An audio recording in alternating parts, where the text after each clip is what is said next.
नमस्कार, बहुत स्वागत है आपका। आप देख रहे हैं किस्मत कनेक्शन और मैं हूं आपके साथ शैलेंद्र पांडे। नव संवत की शुरुआत होने वाली है, यानी भारतीय पंचांग के हिसाब से, हिंदू पंचांग के हिसाब से नए साल की शुरुआत अब होने वाली है। इस नए साल की शुरुआत का महत्व क्या है और भारतीय पंचांग के हिसाब से जब नया साल शुरू होता है तो उसमें कौन सी खास बातें होती हैं, आज इसको समझने की कोशिश करेंगे। बात आपके राशियों की करेंगे, आपके सवाल का जवाब भी देंगे, लेकिन सबसे पहले जानेंगे गुड लक। देखिए, नव संवत का जो पहला दिन होता है, जब भारतीय पंचांग के हिसाब से नया साल शुरू होता है, तो उस दिन किसी धर्म स्थान पर जाकर के, किसी मंदिर में जाकर के, किसी पूजा स्थान पर जाकर के अपने जीवन के लिए प्रार्थना जरूर करनी चाहिए। ऐसा करने से जो पूरा साल है, जो पूरा संवत है, वो निश्चित रूप से उत्तम बना रहता है। सबसे पहले जानते हैं कि हिंदू नववर्ष की या भारतीय नववर्ष की विशेषता क्या है। देखिए, हिंदू धर्म में या भारतीय परंपरा में चैत्र शुक्ल पक्ष की प्रतिपदा को, चैत्र शुक्ल की पहली तारीख को नव संवत की शुरुआत होती है, नए साल की शुरुआत होती है। इसे भारतीय नववर्ष भी कहा जाता है। इसका आरंभ महाराज विक्रमादित्य ने किया था, इसीलिए इसको विक्रम संवत भी कहते हैं। इस दिन से वासंतिक नवरात्र की शुरुआत भी होती है, यानी जो वसंत वाला नवरात्र है, जो मार्च अप्रैल वाला नवरात्र होता है, उसकी शुरुआत भी इसी समय से होती है। इस दिन से सूर्य तकरीबन इसी समय से सूर्य भचक्र की पहली राशि मेष राशि में प्रवेश करते हैं। तकरीबन वही समय होता है जब धीरे धीरे वसंत समाप्त होता है, धीरे धीरे गर्मियों की शुरुआत होती है और सूर्य अपनी सबसे प्रिय राशि मेष राशि में तकरीबन इसी समय प्रवेश करते हैं। इस समय ऋतुओं में और प्रकृति में भी परिवर्तन आरंभ हो जाता है, यानी ये ऐसा नया साल है जिस समय वाकई में सब कुछ नया दिखाई देता है, सब कुछ नवीन हो जाता है। इस बार नव संवत्सर, इस बार भारतीय नया साल 6 अप्रैल से आरंभ होने जा रहा है। चर्चा को आगे बढ़ाएंगे, लेकिन इस बीच मेष, वृष और मिथुन राशि का राशिफल।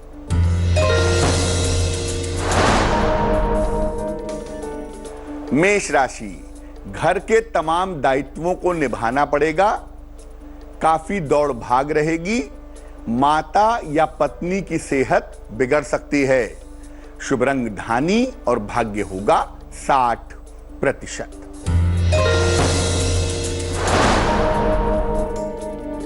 वृष राशि, किसी पुरानी समस्या का हल निकलेगा, धन का खर्च आपका बढ़ सकता है, किसी छोटी यात्रा पर आप जा सकते हैं। शुभ रंग आपका गुलाबी और भाग्य होगा 70%।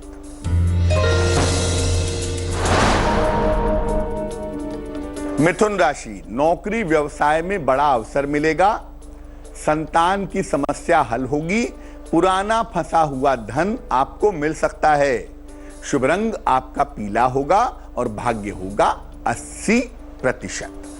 अब ये जानते हैं कि जो भारतीय नववर्ष है, नव संवत्सर है, ज्योतिष के मामले में, ज्योतिष के हिसाब से इसका महत्व क्या है। देखिए, जो नया साल होता है, नव संवत होता है, उसका एक विशेष नाम होता है और इसका एक विशेष फल होता है। इसके अलावा पूरे साल के लिए, पूरे संवत के लिए ग्रहों का एक मंत्रिमंडल भी होता है। इसी मंत्रिमंडल के ग्रहों के आधार पर पूरे साल के लिए, पूरे संवत के लिए शुभ और अशुभ फलों का निर्धारण किया जाता है। मौसम कैसा रहेगा, अर्थव्यवस्था कैसी रहेगी, जनता कैसी, सुरक्षा कैसी, कृषि कैसी, यहां तक कि बरसात कैसी होगी, इसकी भी गणना इसी मंत्रिमंडल के आधार पर की जाती है। यानी कौन सा ग्रह राजा है, कौन सा ग्रह मंत्री है, कौन सा ग्रह सेनापति है, ये हर साल में बदल जाते हैं। और जब नए राजा, नए मंत्री, नए सेनापति होते हैं तो उनके आधार पर यह समझा जाता है कि जो नव संवत्सर या नया साल शुरू हो रहा है उस नए साल में लोगों के जीवन पर कैसा प्रभाव पड़ेगा, कैसा असर पड़ेगा। तो इस नव संवत्सर के राजा कौन है, मंत्री कौन है, इसको समझेंगे। लेकिन उसके पहले कर्क, सिंह और कन्या राशि का राशिफल।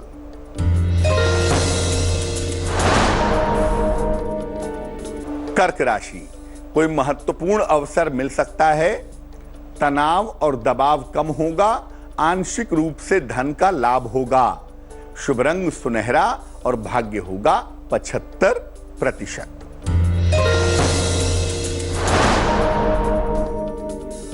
सिंह राशि, स्वास्थ्य का ध्यान बनाए रखें, वाद विवाद से बचाव करें, खाने पीने की वस्तु का दान करें, शुभ रंग आपका लाल और भाग्य होगा 60%।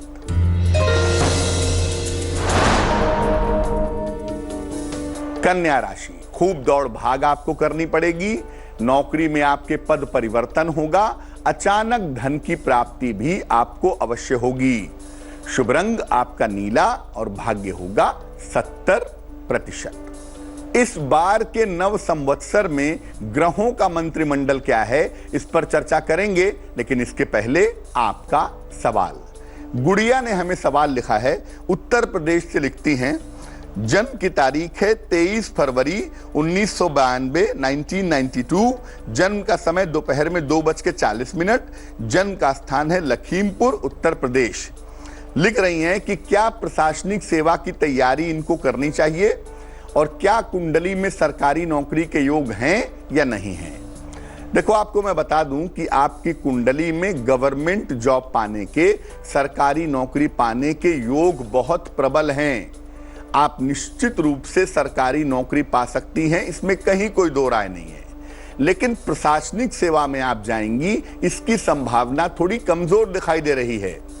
प्रयास करने पर शिक्षा के क्षेत्र में, टैक्सेशन के क्षेत्र में या क्लरिकल जॉब या कोई ऑफिशियल जॉब आपको सरकारी विभागों में निश्चित रूप से मिल सकती है।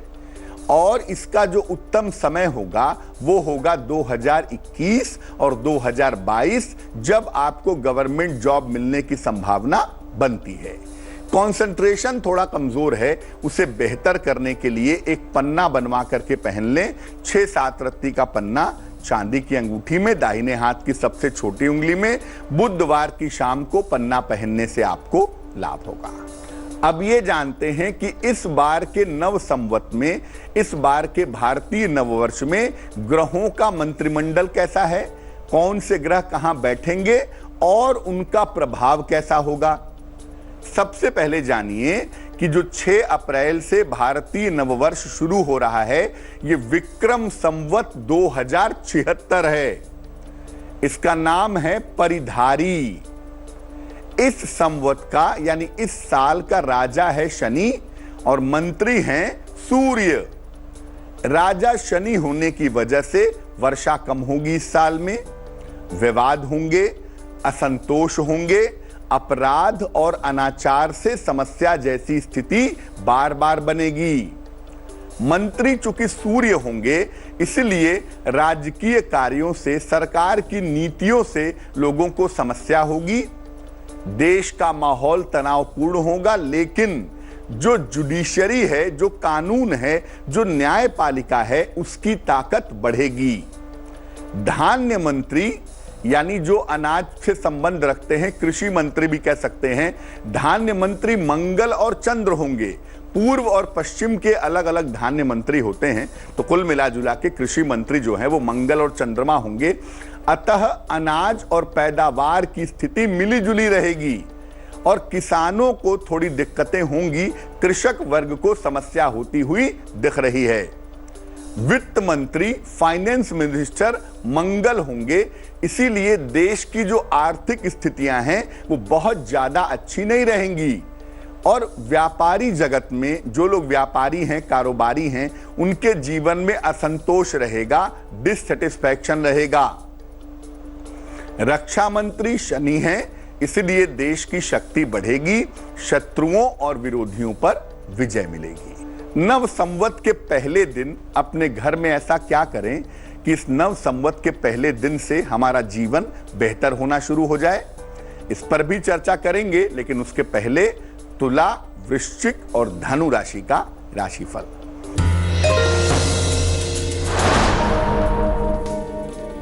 तुला राशि, नौकरी में परिवर्तन के योग हैं, धन के लिए मेहनत करनी पड़ेगी, सेहत थोड़ी कमजोर दिखाई दे रही है। शुभ रंग सफेद और भाग्य होगा 65%।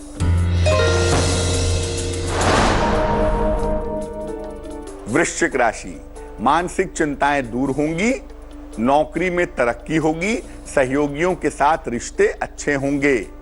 शुभ रंग नारंगी और भाग्य होगा 75%।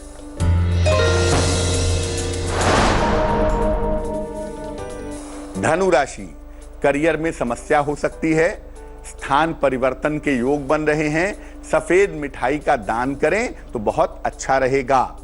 शुभ रंग आपका पीला और भाग्य होगा 60%। अब ये जानते हैं कि नव संवत के पहले दिन क्या करना चाहिए ताकि पूरा संवत, पूरा साल आपके लिए मंगलमय हो।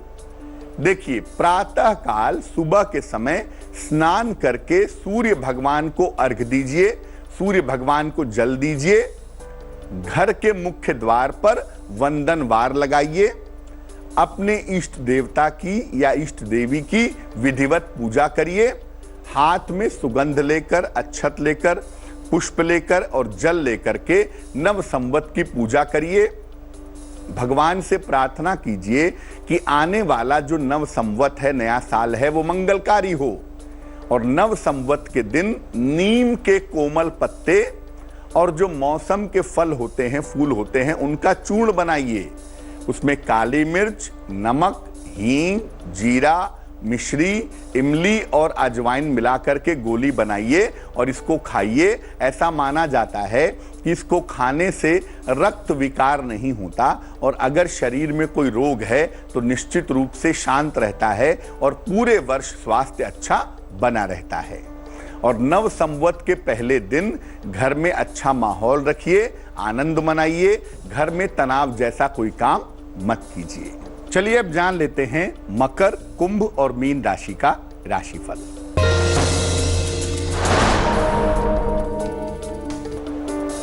मकर राशि, विवाह और प्रेम के मामले आपके हल होंगे, किसी नई संपत्ति का क्रय करने की संभावना बनती है, चोट चपेट आपको लग सकती है, इसका ध्यान रखिएगा। शुभ रंग आपका फिरोजी और भाग्य होगा 70%।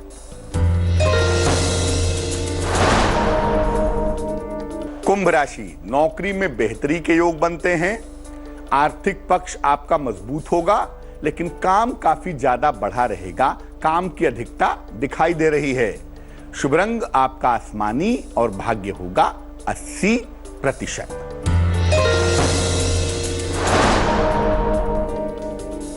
मीन राशि, आपकी सेहत उत्तम रहेगी, रिश्तों की समस्या हल होगी, आर्थिक स्थिति में सुधार होगा। शुभ रंग आपका क्रीम और भाग्य होगा 90%। तो आज हमने बात की नव संवत के बारे में और नव संवत की विशेषताओं के बारे में। अब जान लेते हैं क्या है आज की सलाह। अगर आप चाहते हैं कि आपके पर्स में हमेशा पैसा रहे तो क्या करेंगे? एक पीतल का या सोने का छोटा सा चौकोर टुकड़ा ले लीजिए, इसको गंगा जल से धो करके शुद्ध कर लीजिए और इसे अपने पर्स में डाल दीजिए। पर्स में आपके पड़ा रहेगा। हर महीने इसे गंगा जल से धो करके शुद्ध करते रहिए, आपके पास निरंतर पैसा आता रहेगा। तो आज के लिए किस्मत कनेक्शन में बस इतना ही। फिर होंगे हाजिर किसी नए विषय के साथ, आपकी समस्याओं के समाधान के साथ। तब तक के लिए मुझे दीजिए इजाजत। लेटेस्ट खबरों के लिए यूं ही देखते रहिए तेज, और इस वीडियो के पसंद आने पर लाइक, शेयर एंड सब्सक्राइब करना ना भूलें।